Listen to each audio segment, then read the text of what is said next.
ದೆಹಲಿ ಪೊಲೀಸರ ಸೋಗಿನಲ್ಲಿ ಬಂದು ದರೋಡೆ ಮಾಡ್ತಾ ಇದ್ದಂತಹ ನಟೋರಿಯಸ್ ಕುಖ್ಯಾತ ಇರಾನಿ ಗ್ಯಾಂಗ್ ಅರೆಸ್ಟ್ ಮಾಡುವಲ್ಲಿ ಕಲಬುರಗಿ ನಗರ ಪೊಲೀಸರು ಯಶಸ್ವಿಯಾಗಿದ್ದಾರೆ. ಅಂತಾರಾಜ್ಯ ಖದೀಮರು ಜಹೀರ್ ಅಬ್ಬಾಸ್, ಅಲಿ ರಜಾಕ್, ಲಾಲ್ ಸಮೀರ್ ಸೇರಿ 7 ಜನ ಆರೋಪಿಗಳು. ಇವರೆಲ್ಲರೂ ಕೂಡ ಮಹಾರಾಷ್ಟ್ರ ಮೂಲದವರೇ ಆಗಿದ್ದಾರೆ. ಇನ್ನು ಕೆಲವರು ಮಧ್ಯಪ್ರದೇಶದ ಭೋಪಾಲ್ನವರಾಗಿದ್ದಾರೆ. ಕಲಬುರಗಿ ಪೊಲೀಸರ ಕೈಗೆ ಸೆರೆ ಸಿಕ್ಕಿದ್ದಂತಹ ಬಂಧಿತರ ವಿರುದ್ಧ ಉತ್ತರ ಪ್ರದೇಶ ಸೇರಿದಂತೆ ಹಲವು ರಾಜ್ಯಗಳಿಗೆ ಮೋಸ್ಟ್ ವಾರೆಂಟ್ ಖದೀಮರಾಗಿದ್ರಂತೆ. ಇನ್ನು ಕಲಬುರಗಿಯ ತಾವರಗೇರ ಕ್ರಾಸ್ ಬಳಿ ಮಾರಕಾಸ್ತ್ರಗಳನ್ನು ಹಿಡಿದು ಸವಾರರ ಬಳಿ ದರೋಡೆ ಮಾಡ್ತಾ ಇದ್ದಂತಹ ಕೇಸ್ ಬೆನ್ನತ್ತಿದ್ದಂತಹ ಸಬ್ ಅರ್ಜುನ್ ಪೊಲೀಸರಿಗೆ ಇದೀಗ ಆರೋಪಿಗಳು ಸೆರೆ ಸಿಕ್ಕಿದ್ದಾರೆ. ಬಂಧಿತರಿಂದ 27,30,000 ಮೌಲ್ಯದ ಮಾಲು ಜಪ್ತಿ ಮಾಡಲಾಗಿದೆ.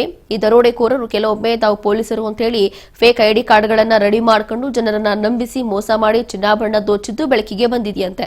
ಇನ್ನು 1 ಕಾರು 2 ಬೈಕ್ಗಳನ್ನು ಕೃತ್ಯಕ್ಕೆ ಬಳಸಿ ಆಯಾ ರಾಜ್ಯಕ್ಕೆ ಕೊಟ್ಟಾಗ ಆ ರಾಜ್ಯದ ನಂಬರ್ ಪ್ಲೇಟ್ಗಳನ್ನ ಬಳಸ್ತಾ ಇದ್ರು. ಒಂದು ದಿನಕ್ಕೆ 3 ಕಡೆ ದರೋಡೆಯನ್ನ ಮಾಡ್ತಾ ಇದ್ರು. ಆಂಧ್ರದಲ್ಲಿ ದರೋಡೆಗೆ ಅಂಜಾಮು ನೀಡಿ ಅಲ್ಲಿ ಕಲಬುರಗಿಯಲ್ಲಿ ದರೋಡೆಗೆ ಹೊಂಚು ಹಾಕಿದಂತ ಈ ಖತರ್ನಾಕ್ ಗ್ಯಾಂಗ್ ಇದೀಗ ಅರೆಸ್ಟ್ ಆಗಿದೆ. ಕಾರ್ಯಾಚರಣೆ ನಡೆಸಿರುವಂತಹ ಪೊಲೀಸ್ ತಂಡಕ್ಕೆ ನಗರ ಪೊಲೀಸ್ ಆಯುಕ್ತರು ಶ್ಲಾಘನೆಯನ್ನು ವ್ಯಕ್ತಪಡಿಸಿದ್ದಾರೆ. ಬಂಧಿಸುವಲ್ಲಿ ಯಶಸ್ವಿಯಾಗಿದ್ದಾರೆ. ಈ 7 ಜನ ಏನು ಇರಾನಿ ಗ್ಯಾಂಗ್ ಮೆಂಬರ್ಸ್ ಇದ್ದಾರೆ, ಅದರಲ್ಲಿ ಕೆಲವರು ಮಹಾರಾಷ್ಟ್ರದ ಬೇರೆ ಬೇರೆ ನಗರದವರಿದ್ದಾರೆ. ಪರಳಿಯವರಿದ್ದಾರೆ, ಪುಣೆಯವರಿದ್ದಾರೆ, ಮುಂಬೈಯವರಿದ್ದಾರೆ ಮತ್ತು ಇನ್ನೊಬ್ಬನು ಪಕ್ಕದ ಭೂಪಾಲ್ನ ಮಧ್ಯಪ್ರದೇಶದ ಭೂಪಾಲ್ನು ಕೂಡ ಅಲ್ಲಿದ್ದಾರೆ. ಸೊ ಒಟ್ಟು ಈ 7 ಜನ ಆರೋಪಿಗಳ ಬಂಧನ, ಅವರಿಗೆ ಒಂದು ಅನುಮಾನಾಸ್ಪದವಾಗಿ ಒಂದು ತಂಡ ಓಡಾಡೋದ್ರ ಬಗ್ಗೆ ಮಾಹಿತಿ ಬರುತ್ತೆ. ತಕ್ಷಣ ಕಾರ್ಯಪ್ರವೃತ್ತರಾಗಿ 7 ಜನರನ್ನು ಬಂಧಿಸುವಲ್ಲಿ ಯಶಸ್ವಿಯಾಗಿದ್ದಾರೆ.